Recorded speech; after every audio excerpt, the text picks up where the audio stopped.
Hallo und herzlich willkommen zurück auf meinem Kanal. Heute mit etwas ganz Besonderem, unter anderem mit Hühnchen.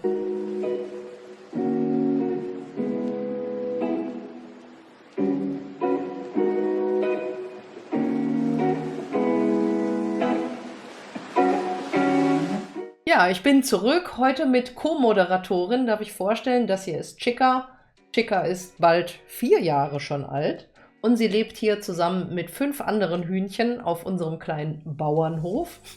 Ja, viele von euch haben es ja mitgekriegt. Ich wollte mir einen neuen Heli zulegen für diese Saison. Der ist auch schon geordert, wie ihr ja wisst. Das ist ein Goblin Raw 580. Deswegen habe ich ja meinen 570 Sport verkauft. Der ist auch schon seit über einer Woche unterwegs. Den habe ich natürlich direkt bei SAB geordert als Teampilotin und der ist letzte Woche Montag auf den Weg gegangen. Und UPS tut das, was UPS am besten kann, nämlich einfach nicht ausliefern und ja, alles 30 Mal verzögern. Also ich habe inzwischen mein ganzes Postfach voll mit, ach, wir haben ein neues Lieferdatum, ach, wir haben ein neues Lieferdatum. Und ja, von ursprünglich letzter Woche Donnerstag ist es jetzt diese Woche Freitag geworden. Ich glaube es erst, wenn ich das Paket tatsächlich in meinen Händen halte, weil dafür kenne ich UPS leider viel zu gut. Eigentlich wollte ich letzte Woche schon, habe mich gefreut und dachte mir, ja, super, dann kann ich meinen Leuten jetzt auf meinem Kanal dann am Wochenende schon mal ein bisschen ein Unboxing-Video geben. Tja, ja, da hat UPS leider einen kleinen Strich durch die Rechnung gemacht. Und auch dieses Wochenende, wenn ich recht behalte, wird es keines geben. Deswegen dachte ich mir, ich möchte euch irgendwas anderes zeigen und euch nicht lange hängen und warten lassen. Und deswegen dachte ich mir, mache ich mit euch heute mal einen kleinen Hausrundgang.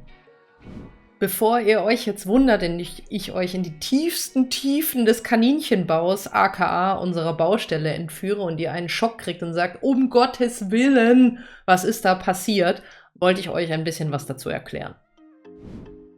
Also, folgendermaßen. Mein Freund und ich haben nach einem Haus gesucht, so wie viele junge Pärchen heutzutage. Und wie viele junge Pärchen heutzutage sind wir geschockt gewesen, als wir gesehen haben, was man auf dem Markt so für einen gewissen Preis in einer gewissen Gegend bekommt. Jetzt hatten wir nicht den Anspruch, mitten im Zentrum zu wohnen, aber ja, also wenn man nicht über ein gewisses Budget hinausgehen möchte und sich nicht bis ins Alter seiner Enkelkinder verschulden, wird es schwierig. Schlussendlich haben wir dann tatsächlich einen ziemlichen Schnapper gemacht, allerdings ja, mit 2 Nachteilen. Nämlich, auf der einen Seite mussten wir sehr weit von Köln wegziehen, zum Pro meines Freundes, weil wir jetzt näher an seiner Arbeit sind. Ich dafür aber sehr viel weiter von meiner Arbeit weg bin. Naja. Und das andere Problem war, dieses Haus ist 140 Jahre alt. Es ist ein altes Bauernhaus von wahrscheinlich 1880 rum. Und ja, sehr speziell von seinem Aussehen, aber wir haben uns beide sehr schnell da drin verliebt. Ich wollte ja immer unbedingt Hühnchen halten. Wir haben jede Menge Platz hier, auch obwohl die Grundfläche nicht sehr riesig ist, aber es ist sehr toll aufgeteilt und dadurch, dass es alte Ställe hat, haben wir halt auch sehr viel Stauraum für Gartenzeug. Felix kann sich mal ein Atelier machen. Man könnte sogar einen kleinen Fitnessraum machen, wenn man will. Also wir haben wirklich jede Menge Stellraum. Aber Nachteil war, es war so günstig, weil eben weit außerhalb und extrem viel zu machen. Also nicht so, dass es baufällig wäre, aber wir sind damals schon mit dem Gutachter hier durch und der hat schon gesagt, macht lieber die Böden neu, stellt euch darauf ein, dass ihr ein Dach neu machen müsst, neue Heizung. Ja, als wir dann halt das Ding gekauft haben und dann mal so die ersten Wände aufgemacht haben, haben wir dann halt gesehen, es wäre besser, wenn wir eigentlich fast alles neu machen. Ich meine, darüber, dass man 140 Jahre alte Wasserleitungen hat, darüber brauchen wir nicht zu reden und auch Elektrik. Ich meine, wir haben jetzt in jedem Raum vielleicht 2 Steckdosen und wenn ich bedenke, was ich hier schon alles stehen habe, was Strom braucht, ist das nicht mehr up to date. Deswegen, ja, haben wir dann Gott sei Dank ja genügend Kredit aufgenommen und haben gesagt, hey komm, Designer, Handwerker, wir rocken das Ding zusammen. Gewerke sind ja heutzutage sowieso sehr schwer zu bekommen und auch nur mit sehr viel Vorlaufzeit. Und deswegen machen wir bis jetzt zumindest alles selber. Klar, so Sachen wie Elektrik verlegen und Dachdecken und sowas, klar, das lassen wir machen. Aber Mauern, Böden, alles dazwischen, das machen wir alles alleine und wir sind jetzt schon seit 1,5 Jahren dran und es ist manchmal sehr anstrengend und ihr werdet wahrscheinlich aus dem Staunen nicht rauskommen, aber ich zeige euch heute mal, wie wir so hausen, State of the Art, womit ich so zu tun habe und vielleicht versteht ihr dann auch, warum ich letztes Jahr nicht so viel zum Fliegen gekommen bin und auch allgemein nicht so wahnsinnig viel zu YouTube. Aber gut, lassen wir das jetzt mal so stehen und ich würde sagen, dann fangen wir an. Wir starten unseren Rundgang am besten direkt hier in diesem Büro. Ja, also herzlich willkommen in unserem Büro. Ihr seht schon, der Raum ist Multipurpose, ist gleichzeitig Kleiderschrank und Büro. Ihr seht, links hat mein Freund seinen Schreibtisch, den benutzt er eigentlich hauptsächlich zum Zocken, weil der nämlich kein Homeoffice machen kann. Und hier findet ihr quasi meinen Kleiderschrank, sowohl da drin als auch auf der linken Seite. Soweit das einer Frau halt irgendwie möglich ist, ihre Klamotten hier unterzubringen. Genauso wie hier sind meine Sommersachen. Naja, schön ist anders, aber irgendwie funktioniert's. Hier findet ihr noch meine YouTube-Ausleuchtung und ein kleines Stativ. Und das hier ist mein neuer Homeoffice-Bereich, den ich mir letztes Jahr ganz neu eingerichtet habe, weil ich zu 100% remote von zu Hause aus arbeite, gerade während der Pandemie. Und ja, das habe ich mir dann echt gegönnt. Ich habe hier meinen Laptop mit zweitem Monitor, ein bisschen grün und meine externe Festplatte, mein HomePod, eine schöne große Unterlage, wo ich drauf arbeiten kann. Und ich habe mir einen höhenverstellbaren Schreibtisch gegönnt, weil, damit man nicht ganz unförmig und Rückenschmerzen bekommt, kann man auch ab und zu dann mal im Stehen arbeiten. Ausblick ist ganz nett, wir sind hier im 2. Stock, aber es mangelt an Steckdosen, was dann teilweise zu solchen tollen Geschichten hier führt. Also bitte nicht urteilen. Aber ich habe mir Smart Home ein bisschen gegönnt und habe hier zum Beispiel meinen Philips Hue Lichtschalter, mit dem ich mir dann je nach Stimmung und nach Tageszeit meine Beleuchtung ändern kann. Total unnötig, ich weiß, aber ich finde es sehr, sehr cool. Kommen wir direkt weiter. Das hier ist quasi unser Eingangsraum.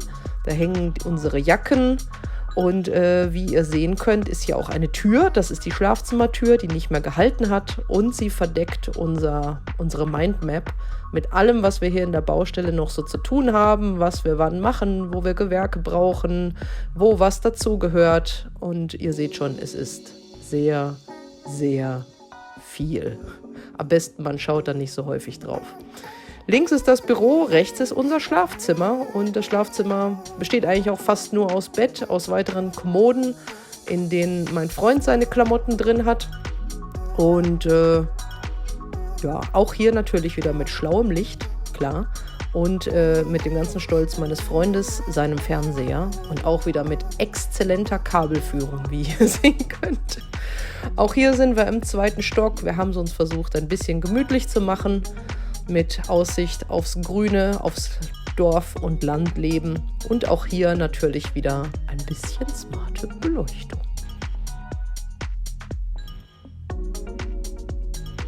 Gut, dann würde ich sagen, geht es mal direkt runter Richtung Baustelle. Das hier ist unsere Staubschutz- und Quarantänetür, so nennen wir sie. Wir sind hier quasi unterm Dach und das ist mein tägliches Leben. Seit 1,5 Jahren lebe ich aus Umzugskartons. Naja, dazu sage ich mal nichts. Ihr seht schon, hier wurden schon Wände rausgenommen und jetzt geht es hinunter in das Chaos, in den Staub und in den Dreck. Also bitte nicht erschrecken. Hier seht ihr mein zukünftiges Büro. Das werde ich dann ganz für mich alleine haben, wo ich auch meine Helis bauen kann. Hier kommt später unser Schlaf- und Ankleidezimmer hin. Links hier wird dann später mal das Bett sein. Dann werden wir eine kleine Wand einziehen. Rechts ist Ankleideraum und da ist auch schon ein neuer Durchbruch, wo es dann später mal in unser Badezimmer geht, was im Moment keinen Boden mehr hat. Weiter geht's runter ins Erdgeschoss, aber bevor ich es vergesse, hier präsentiere ich euch unser glorreiches Internet, was hoffentlich bald durch Glasfaser ersetzt wird. Und schon sind wir im Erdgeschoss, wo wir im Moment gerade dran sind. Das hier wird links Küche und rechts kommt dann der Wohnbereich. Aber ihr seht, wir haben sehr viele Fenster, es wird sehr, sehr hell und ich glaube, auch wenn der Grundriss nicht so riesig ist, wird es trotzdem recht cool. Hier sind wir gerade dabei, Bodendämmung einzubringen, abzutragen. Wir haben schon unseren ersten Stahlträger gesetzt. Hier kommt übrigens die Küche hin. Ja, es ist sehr viel Arbeit. Ihr seht, es sieht noch alles ganz fürchterlich aus. Löcher in der Decke. Aber naja, es wird. Seit 1,5 Jahren bauen wir hier. Und hier sind wir gerade dabei auszuschachten, um noch die letzte Bodendämmung einzubringen. Hier sind wir jetzt schon im Innenhof. Wir haben einen überdachten Fachwerk-Innenhof. Das waren früher mal alte Tierställe. Haben wir uns ein bisschen gemütlich gemacht. Na gut, es steht trotzdem jede Menge Scheiß rum. Lässt sich einfach nicht vermeiden auf einer Baustelle. Aber ich habe es mir gemütlich gemacht mit ein paar Lichterketten, weil irgendwann wird man hier mal gemütlich draußen sitzen können. Davon bin ich überzeugt. Hier geht es jetzt erstmal rein in unsere provisorische Behelfsküche, die gleichzeitig Esszimmer ist. Also ihr seht schon, ja, viel Platz ist es nicht. Verstaumöglichkeiten haben wir hier auch nicht so wahnsinnig viele. Aber irgendwie funktioniert es dann doch. Das ist derzeitig meine Kocharbeitsfläche, die ist grauenvoll. Und hier halt heben wir uns die Eier von unseren Hühnchen auf. Und es dreht sich natürlich auch alles um Hühnchen hier. Direkt im Anschluss ist unser kleines, aber feines Badezimmer. Es ist nicht schön, aber es bietet alles, was man braucht. Hier draußen seht ihr noch den Anschluss, die Garage. Und da steht unsere ganze alte Wohnung noch drin. Ja, unsere Waschmaschine haben wir mitgenommen. Wir haben eine Dusche, wir haben ein Klo, ein Waschbecken. Das muss reichen für die Baustelle. Naja, geht auch schlimmer, sag ich mal. Hier seht ihr nochmal unseren Innenhof in seiner vollen Pracht, inklusive allem möglichen Zeug. Und dann geht es auch schon raus in den Garten, der gerade dank Winter tot ist und nicht sehr ansehnlich. Hier ist unsere neue Gartenterrasse, auf die wir ganz stolz sind. Die haben wir letztes Jahr gebaut. Der Garten ist okay von der Größe, nicht riesig, aber passt. Hier seht ihr unsere Chicaria, unseren Hühnerstall. Von meinen Hühnchen habt ihr ja schon jede Menge mitbekommen. Und da sind sie auch schon. Alle Hand aufgezogen, wohlgenährt und versorgen uns mit Eiern. Die dürfen hier alt werden und in Rente gehen und eines natürlichen Todes sterben. Die werden also nicht geschlachtet. Ich glaube, die haben es hier eigentlich ganz gut. Zeigen möchte ich euch noch unseren Hühnerstall, den wir mit sehr viel Liebe eingerichtet haben. Es sind nämlich handgeschabte, echte Eichenstämme, auch ein selbstgebautes Legenest. Und das hier sind von mir in Photoshop erstellte Hühnerporträts von Leuten aus Instagram, die mir ihre Hühnchen geliehen haben. Und ja, ich glaube, denen geht es hier drin eigentlich ganz gut, mit Aussicht nach draußen. Und das war's auch schon mit dem Rundgang. Ich hoffe, ihr hattet Spaß. Ja, jetzt habt ihr einen kleinen Rundgang gekriegt. Ich hoffe, ihr seid nicht rückwärts vom Stuhl gefallen. Hoffe ich, es war vielleicht ein bisschen interessant. Vielleicht könnt ihr jetzt auch ein bisschen nachvollziehen, warum ja manchmal bei mir ein paar leckere Pausen drin sind, wenn ich keine Zeit habe, was zu machen. Weil wir, wie gesagt, jeden Tag nach der Arbeit eigentlich direkt wieder unten stehen und was tun. Die Zeiten werden aber besser. Wir haben inzwischen schon um die 50 Tonnen aus diesem Haus rausgeschafft und wir kommen langsam in die konstruktive Phase. Deswegen drückt uns die Daumen, dass es gut weitergeht. Ich warte nach wie vor darauf, dass UPS endlich meinen Heli ausliefert. Sobald es soweit ist, seid ihr die Ersten, die es erfahrt. Auf jeden Fall werde ich ein schönes Unboxing-Video für euch machen.